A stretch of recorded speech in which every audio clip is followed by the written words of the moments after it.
Om Sahana Bhavatu Sahanau Bhunaktu Sahaviryam Karavavahai Tejasvinavadhitamastu ma vidvishavahai. Om Shanti Shanti Shanti Harihi Om. A very good morning to everybody. Welcome to this satsang. Though it is nice to meet you all, though electronically, after a long time. Thank you for your time and for your participation. And Usaji has asked me to introduce myself. That autobiography, yeah, is very interesting thing. But thing is that I know many of you and you know me, and I don't want to spend much time introducing myself. Just I live in Berlin. We have been developing a center for the last 17 years.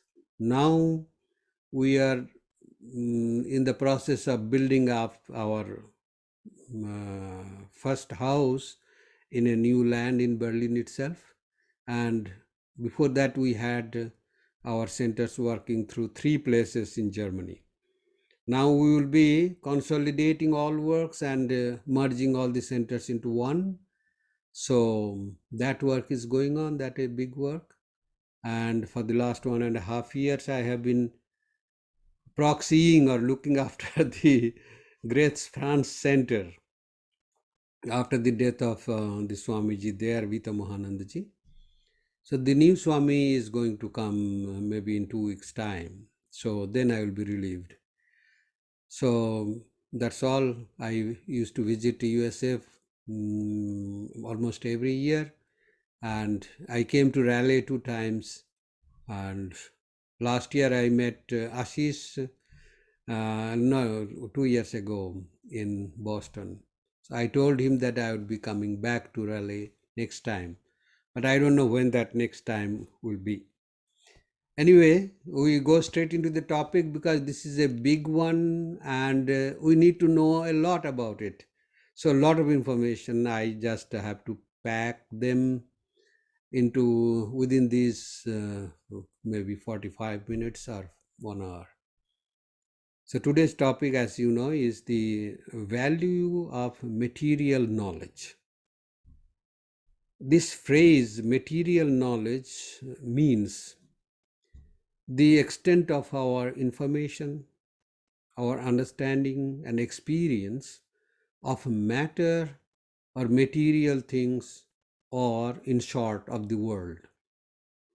Surely I do not pretend to know it all, but what I propose to do is to organize the knowledge of the material world that we have already learned from both material and non-material sources. Then we will look into its value in the context of the value and meaning of our own life. That is what the Upanishads would instruct us to do. We have read in the Upanishads, Shraddhavan labhate jnanam. So our knowledge is dependent on our own respect and love for our own self. Matter is there for everyone to study and gain knowledge of. And the scientists would say that they have respect for such researches in the realm of matter. But what we have neglected to do or still grossly doing is our study of ourselves and our respect for our own existence as an observer or witness of such objects of our researches or studies. The evolutionary biology terms us as Homo sapiens from the day we started asking questions about ourselves. Homo sapiens, means wise people. How did we become wise? we started asking questions about ourselves. Who am I? Homo sapiens have lived since about 300,000 years ago. The first ever known recorded systematic approach to ask questions about the questioners was found in the Upanishads. That is about 10,000 years from now. This is the date scientifically assigned to the Vedic literature in that big book, great book, in search of the cradle of civilization.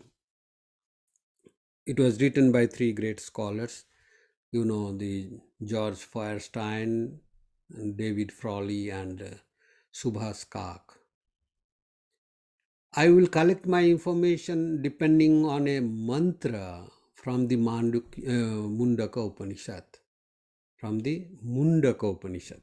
I sometimes I confuse between Mandukya and Mundaka. This is Mundaka. So this is just a mantra, but how much knowledge it holds, that is something very amazing. The mantra is known to all of us. Parikshya lokan karmachitan, etc. The meaning is, after having examined the lokan, the goals, the targets of enjoyments and or sufferings, the wise person reached the end of his or her search or query or questioning, or in plain language, his or her thirst after material knowledge is quenched forever. How is it quenched? Has she or he known everything in the proper sense of the term? The same Upanishad postulated this question in this knowledge in the form of a question. It is said there, Sarvam idam vijñātam bhavati.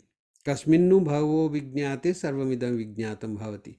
Sarvam idam vijñātam bhavati. All should be known fully. Of course not. Of course, we have not known everything here. Idam sarvam. Idam means this. This knowledge of everything comes from knowing. What is that knowing? Nasti akrutah krutena. That there is nothing nasti here, or in other words to be achieved or reached or known, that is not the result of karma. Kritena, karma means what you do, or our prescribed actions. Let me repeat it. We reached the ultimate end of knowing by knowing. By knowing what? By knowing nasti akrutah kritena, that there is nothing here, or in other words, to be achieved or known or reached, that is not the result of our actions, product of our actions, and products of our prescribed actions. It sounds like a riddle, and it should, but it is like a sample survey.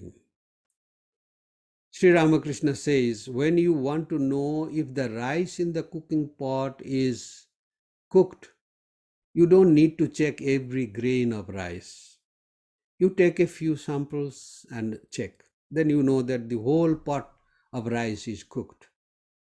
Suppose I ask you a question like, can you dry the ocean in this life of yours by using a 1 liter water pot? It is obvious that the question cannot be answered by an emphatic yes. No. Right? Then what is the answer? No cannot be accepted as an answer because you have asked something and I have to answer in the positive term. So we have to search for an out of the box answer. That will be a scientific answer. Well, if it would be just a logical question, then it ends with a no as a logical answer. Do you get the point? That is very obvious. These types of logical questions have become so general that a no answer has become equally general and is generally accepted as a logical answer. There ends the trouble. Both the questioner and the answerer are satisfied. Both of them get a full credit, 100% marks, because the question itself prompts that answer as no. The questions that I am going to consider will be like, what are these goals or lokas that are reached by means of our actions? And what are the values of them? How are they examined by experience and by our information? These are not questions that are logical only, but they are very serious questions on which our own value and life's purpose depend. The Upanishads study our life and its problems for a permanent solution or a permanent answer to our own baffling questions. Let us study the mantra. The Upanishad says, Parikshya lokan karmachitan. The construction of this part is Parikshya, having examined, having surveyed, lokan, the seen and unseen material goals, karmachitan, that can be achieved by some kinds of efforts or actions, karmachitan. Then it goes to say, Brahmano nirvedam ayat. The meaning of these words are Brahmana, a wise person who has grown interest in the knowledge of Brahman. The knowledge of Brahman is the knowledge of one's own self or Atman. The subject is asking questions about himself or herself. Ayat means acquired, nirvedam, dispassion, distaste. These people are called Brahmana because they did not continue to run after material goals forever. They started thinking out of the box. How? How does this dispassion come about? The answer is Nasti akrita kritena. The plain meanings of these words, these wonderful words are Nasti, there is no value. Kritena akritaha, in finding value in valueless things. There is no value in finding value in valueless things. That is the real meaning of these three words. Well, this is the experience a discerning person who should gain after an eventful life. Let us remember the statement of a German scientist. Dr. Hans-Peter Dürr said, I studied matter for the last 35 years only to find out that it does not exist. I have been studying something that does not exist. Akrita is the word used by the Upanishad. Kri is the root, which means to do. So Krita means what has been done. Akrita means what is not the result of action or material pursuit. Clear? So it is experienced that the experimentation of the worldly things cannot bring a result that is permanent. It is like studying the matter that does not exist. Studying a non-existent thing. What precision? Okay? Or in other words, akrita kritena means kritena by doing work, by following material goals. Akritaha, the result that is never a goal of actions. Nasti, cannot be achieved. So what was the question in the Upanishad? I will not elaborate it here. Kasminnu bhagavo vijñāte sarvamidam vijñātam bhavati. Tell me about something by knowing which all these things, what we can show as these, should be known. The answer is given in two steps. Dve vidye veditavye parachaiva paracha. We will study that later, so I leave it here. This study will help us to clarify some of our fantastic or unrealistic ideas or understanding of the non-dual and dual philosophies. Like it will explain our misunderstanding regarding the comparison between the goals of these two, the dual and the non-dual philosophies. And finally, our appreciation of the spiritual goals. I mentioned that the material goals are called the lokas.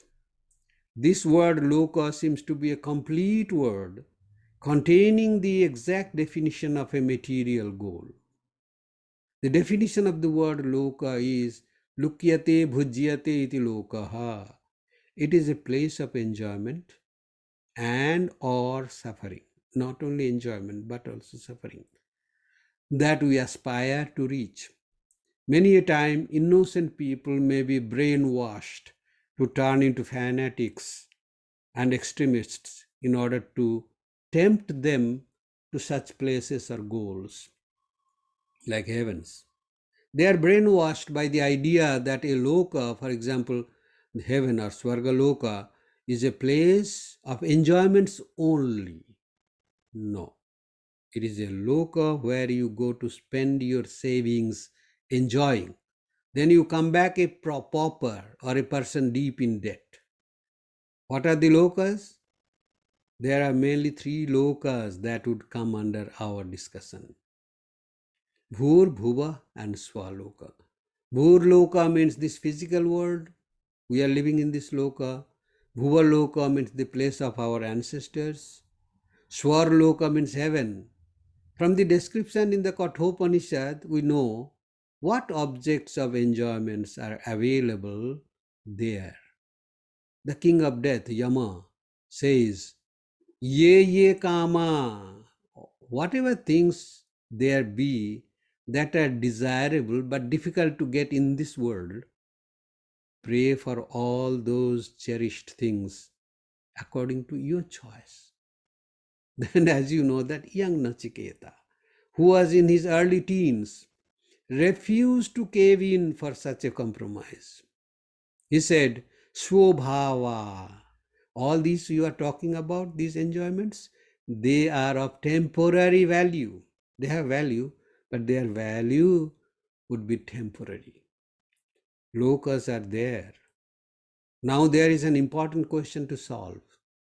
We have to consider and discover the actors, that is, who are the experiencers of these lokas.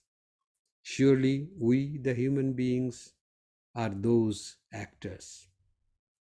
The scriptures have analyzed these actors. The task that they have accomplished is they analyzed this me or you or anybody. They have peeled off layers after layers of our construction of these individuals, of the construction of these individuals, and peeped into the real I or you or anybody. Who is this individual? The Upanishads deal with the entry, deha pravesha, and exit, nirgamana or dehantara gamana of the Atman, of the individual self. It is like a cycle, a repeated going out and then coming in. Well, the Atman's coming into the body-mind complex and then going out of it seems to be everybody's knowledge. This may be dealing with very little of the lokas or material knowledge.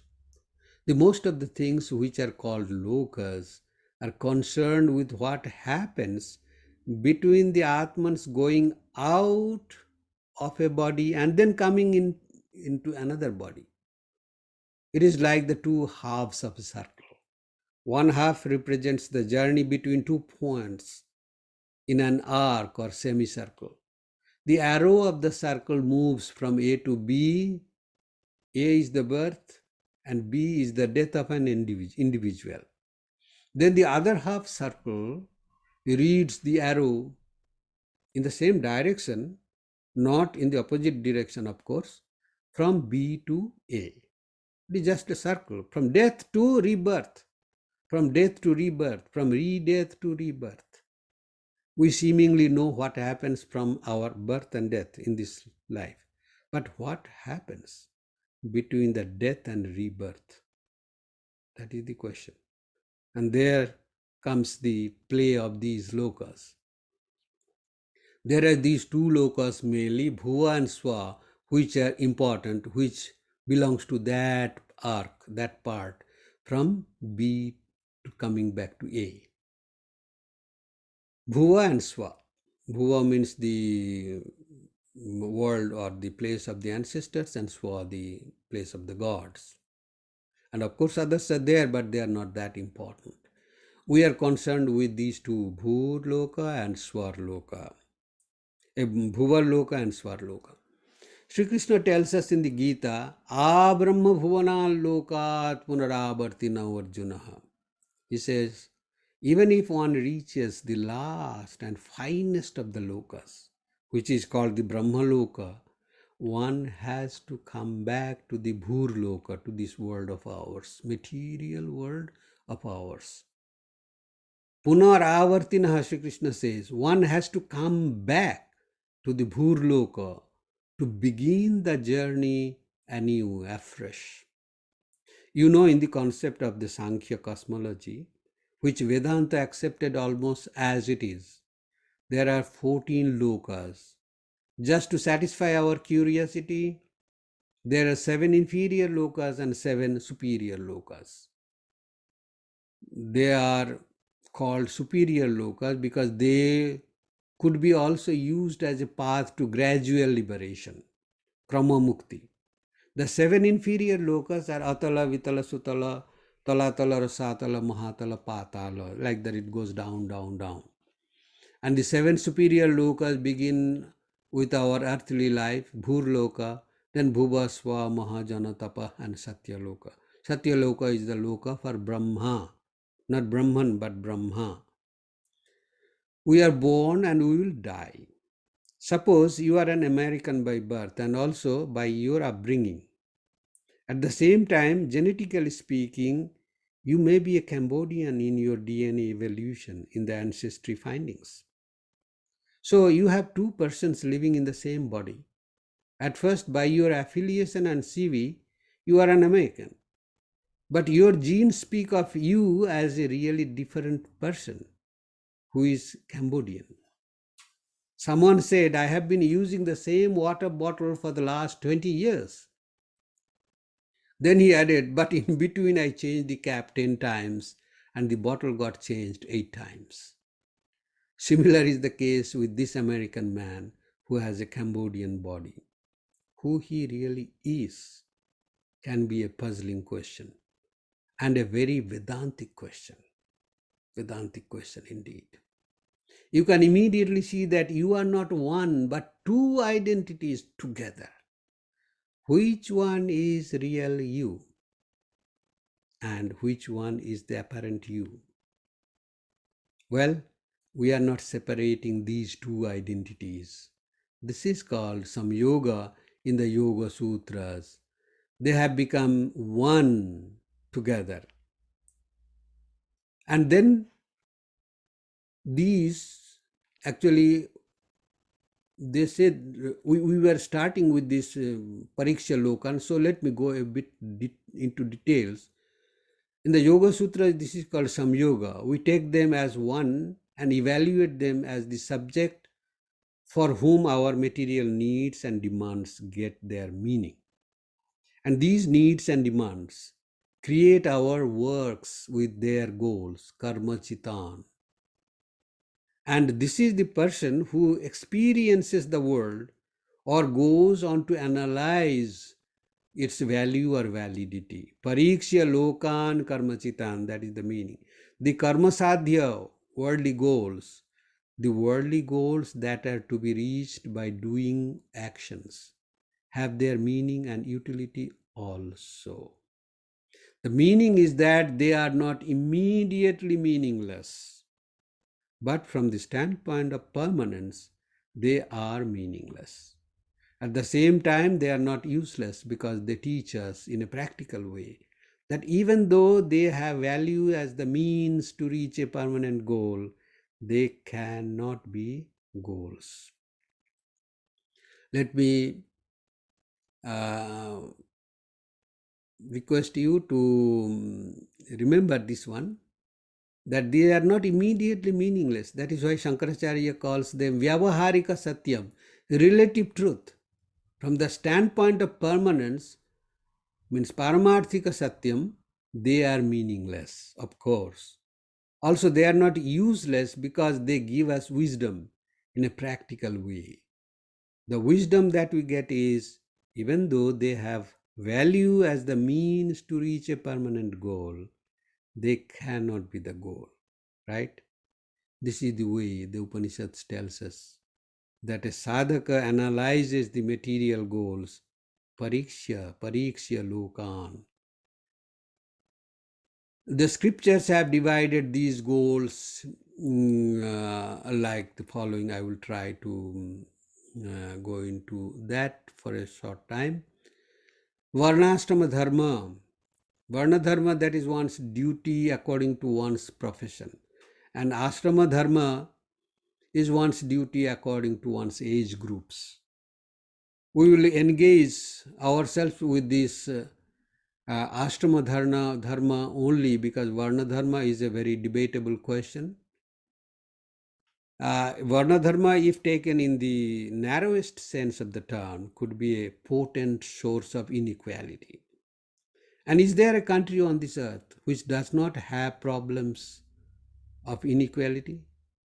Hence, Varna dharma has different connotation in different countries. Sometimes I feel that in spite of our advancement in communication technology, by which we can seamlessly connect ourselves, we are very conveniently uninformed or ignorant. In many countries, even scholars are vocal about Varna Dharma with its translation as caste system, as practiced in India. Many times they forget that they are at the root of such practices of inequality in many countries. So I don't want to get into the political debate or such things. The truth is that the same purest of the existence, the Atman, the kingdom of God, lives in every human body, let alone the whole creation. This Atman is the Pavitranam Pavitram Yo. That is the purest, that the holiest, the most auspicious. This is the God who lives in the created beings as the indwelling consciousness. Bhutanam asmi chetana, Sri Krishna says in the Gita. Hence, where is the scope for any inequality? Still, we, the so-called scholars, spiritual leaders, people with authority, would find inequality between God's own creation. A sad reality indeed. We have learned to live with that. Anyway, the Varna Dharmas are, as you all know very well, Brahmacharya, Garhastha, Vanaprastha and Sannyasa. So, as I said, we are taking this whole person, a person with the CV in USA and also the DNA body from Cambodia. So this man has goals. Now let me ask, what is the first goal? It is neither a biological goal only, nor an intellectual goal only, nor a spiritual goal only. It is a goal to learn about all these, some practically and some theoretically. They are divided into four: dharma, artha, kama and moksha. I will explain them a bit. Not much, there is not much time for that. And we have to know that dharma, artha, kama and moksha, they cannot exist separately. Each one has a bit of other three. So these four, like suppose dharma has got some tinge of artha, kama and moksha. Artha, kama in dharma is there indirectly, not directly. And in moksha also artha kama is there indirectly. So they are all connected that way, but the predominance is dharma. So we have to remember that when we say dharma, we mean the predominance of dharma. So what is dharma? Sri Krishna explains jnana in the second chapter of the Gita. There he places dharma as the third important thing one has to learn, one has to understand. Third important thing. First one has to know what is Atman, then one has to know what is Anatman, then one has to know what is Dharma. Then the next one is what is Labha, Labho, and what is Alabha. Labha means gain and Alabha means loss. Sri Krishna says, when we face a problem, we have to look at the problem from these 5 standpoints. And we have to begin with Atman, not with the loss. That is the strategy in the business world, gain and loss. But to discover our dharma, we have to start with understanding the Atman first. Who am I? That is the question should be asked by a Homo sapien. Then only we will be able to solve it. At first, look at any problem from the standpoint of Atman. It is a thing which is not a part, product, or property of the body. And the characteristics of Atman is that it is all-pervasive, pure, bodiless, it is taintless, apapa-biddham, it is taintless, free from merits and demerits, omniscient, a ruler of the mind, etc., etc., it is said in the Isha Upanishad. Then the second step, look at the problem from the standpoint of Atman, the material world. The value of this material is permanent value or ultimate value is a big zero. That's what we have already learned from the scientist's statement that I have been studying something which does not exist. 35 years I have been studying something which does not exist. And the third step is called dharma. What is this dharma? It is a technical knowledge to ascertain what our moral duty at a given situation would be. That is being taught at a young age. And then the fourth one is from the standpoint of gain. Look at the problem from the standpoint of gain, labha and jaya. And fifth one is from the standpoint of loss, alabha and ajaya. Then the second aspect is artha, wealth. And it has a tinge of dharma, kama and moksha also. We have to remember that. The first of the two of the most explosive of material goals is wealth. It created the bulkiest of the 4 epics in the world, that is the Mahabharata. This wealth. Mahabharata is a story of how people fought for wealth, for property. And then comes the third one called kama or lust or desire. It has also tinges of dharma, artha and moksha. And this is the second of the two of the most explosive material goals, kama. It created the second bulkiest of the 4 epics in the world, the Ramayana, the story. And fourth one is moksha, that is final liberation. It is sometimes called mukti and finally it is called moksha. These goals are to be achieved by dint of our practices of karma, bhakti and jnanam. And the ways are said to be 2. One way goes through dharma and kama, artha, dharma and moksha directly. From dharma it goes to moksha, but artha and kama has an indirect contribution to this. And then second one is dharma, artha, kama, moksha. It is going through, that is called abhyudaya, that is going through the material prosperity aspect of our life. It includes all these 4 goals, dharma goal, artha goal, kama goal and moksha goal.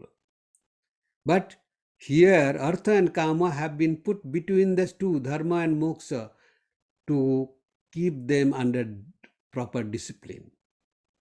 So artha and kama should be disciplined by the teachings of dharma and the goal which is called moksha.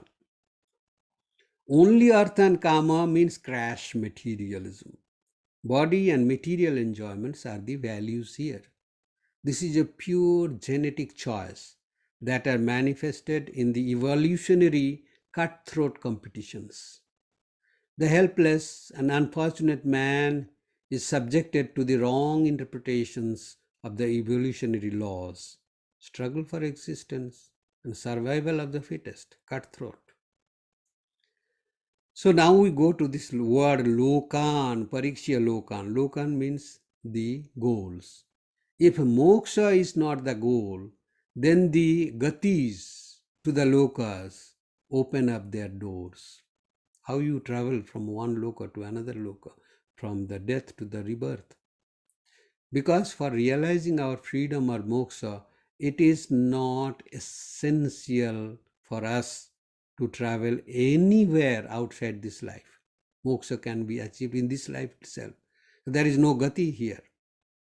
Only karma done like any person leads to repeated birth and death. Jayasva Mriyasva iti tritiya pantha, Upanishad says. That is the third way, where you are reborn and redie. That's all.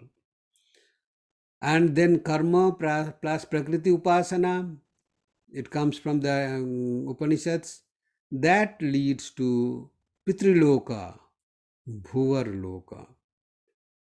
That is called Krishna Gati, the path leading the departed soul through darkness, through more ignorance. Sri Krishna says that in the Gita.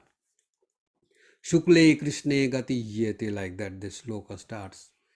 Then the third one is karma plus devata upasana. It leads to Swarloka or Swargaloka or to heavens.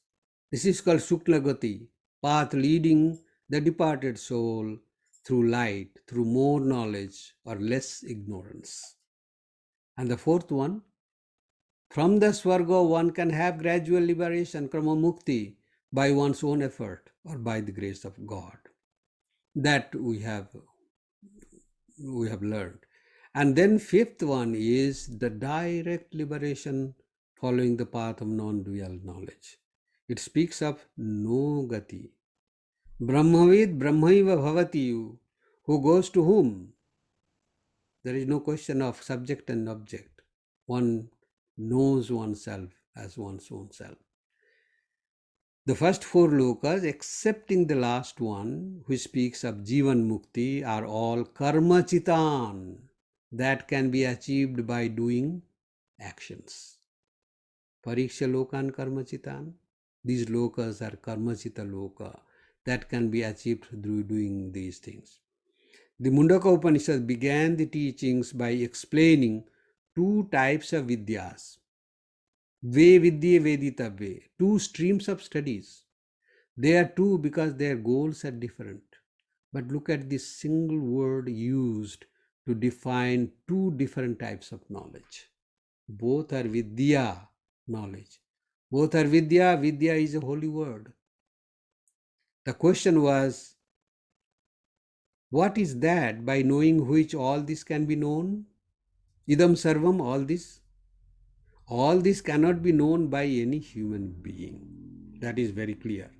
Hence, it is clear that he is asking the teacher something different out of the box than material knowledge. He is not questioning the material value of the matter and also not denying its use for spiritual purposes. Quitting material world fully, even for spiritual practices leading to spiritual goals, is not possible by any one of us. Because this word, idam, can be used as a means, or more precisely, the only means to get out of it. The essence of aparavidya, material knowledge, is the target of this question. Brahman is not the target here.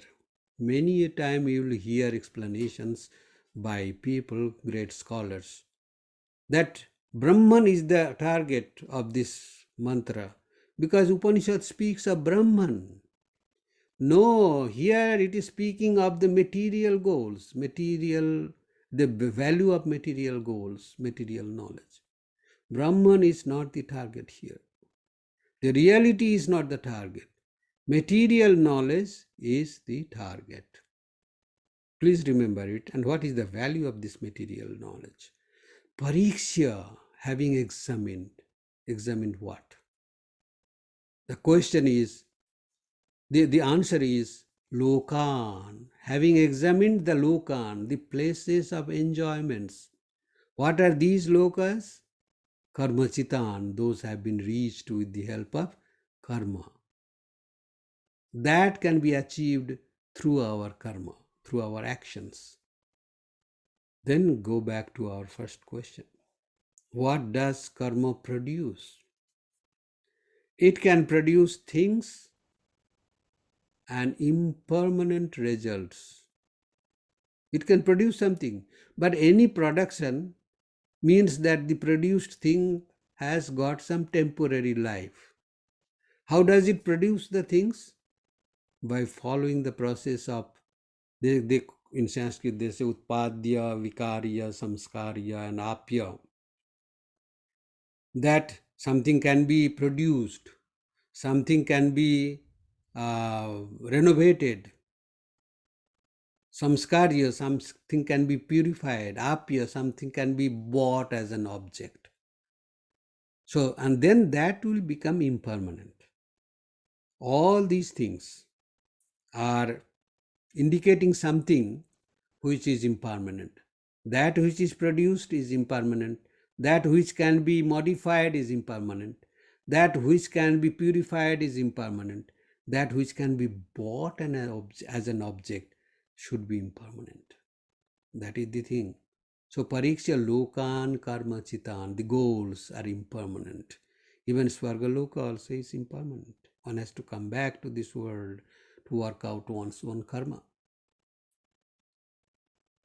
The points that we learn through our experiences are that a thing or goal, loka, has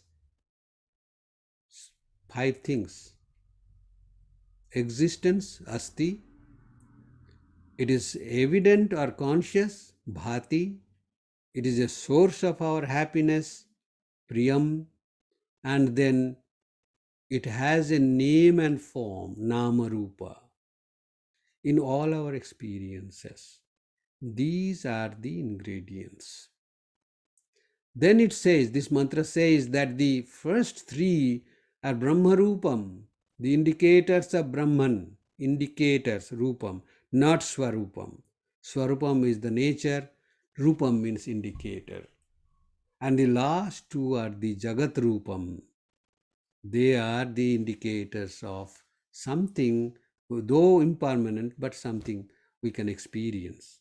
Jagat, this world, material world. So, when we experience Brahman as existence, knowledge and bliss, and the world as having the name and form, then that is a dual knowledge. Name and form have to be realized as non-material or just relative. Sri Krishna is saying the same thing in the Bhagavad Gita. That happens in the 10th chapter, Vibhuti Yoga. Yad yad vibhuti mat sattvam srimadurjitam va. So whatever you see that excelling here in this world and becoming big and great, etc., know that that contains my being in that. Material knowledge is necessary. But the knowledge should lead us to know that these created things are changeful. Changefulness is illusion or relative. Someone commented that rebirth is not logical, if you say that non-dual Vedanta is true. The other day I was reading somewhere, someone has said that rebirth is not logical if you say that non-dual Vedanta is true. The problem with such people is that they are not rational. Actually, it is the conclusion of non-dual Vedanta that rebirth is not logical. You don't have to say that to prove that Vedanta is not true. Vedanta itself says rebirth is not logical. Hence, non-dual Vedanta is true. Because this rebirth or redeath, these things are temporary, relative, but not logical. We know scientifically that the earth moves around the sun. But what we experience as human beings, that the sun is rising in the east and setting in the west. Even though it is not logical, but we experience it. The science says that this experience is illogical, and that is why science is true. Similarly, Vedanta says this rebirth is illogical, and that is why Vedanta is true. These are all funny concepts these people talk. In YouTube video, perhaps I was hearing this. Someone was telling like that. And the modern science says so. Hence, science is true. This is the value of material knowledge. It helps us to know the permanent reality in the midst of all impermanent things. It helps us to know the permanent reality in the midst of all impermanent things. The value of suffering is that it helps us to go in search of the bliss. That is the value of suffering. And if you do not put a value behind this suffering in this world, in our life, then most of our life becomes meaningless. So we are leading a life which is 75% meaningless, 60% meaningless.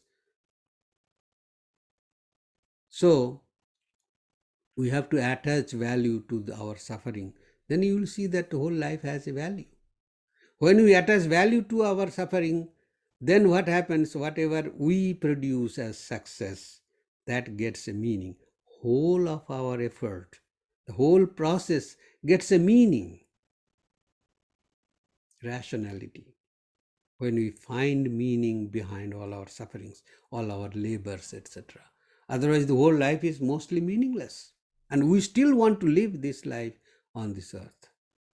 So the value of material knowledge is that it tells us that matter is not permanent, and there is something permanent beyond this, and it helps us to discover that. Like the suffering which helps us to discover or go after bliss. So that is the value of material knowledge, which we can learn from this wonderful mantra of this Mundaka Upanishad. And yes, there is a lot to talk about these different goals and their effects, etc. But we have limited time, so I will stop here. It already 4:52 here, and that may be 10:52 at your place. So I stop here. Thank you very much for your time and for your participation. I enjoyed being with you because I have met you there, and you are all connected with these Vedantic ideas and thoughts. So it is a real satsang to discuss Vedanta with people, like-minded people. Thank you very much, and I say namaskar. So thank you, Swamiji. Can we ask questions? Umesh wants to say namaste. If you have questions or more clarification. Yeah. I'm sorry, I cannot. Umesh wants to say Namaskar, namaskar. Yeah. I heard you so many years ago.